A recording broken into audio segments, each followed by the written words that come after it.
નવી civil police ચોકી શોભાના ગાંઠિયા સન્માન મૃતદેહ લઈ જવા બાબતે થયેલી મારામારીમાં એક પણ પોલીસકર્મી ફરક્યો નહીં.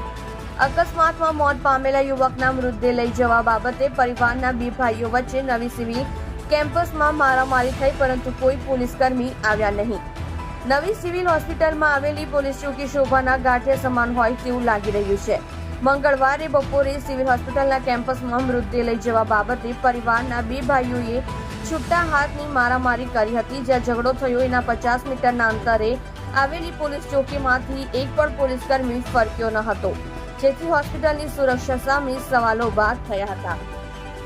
જોડાઈ રહો સત્યની શરૂઆત ન્યૂઝ ચેનલ સાથે અને જુઓ તાજા સમાચાર.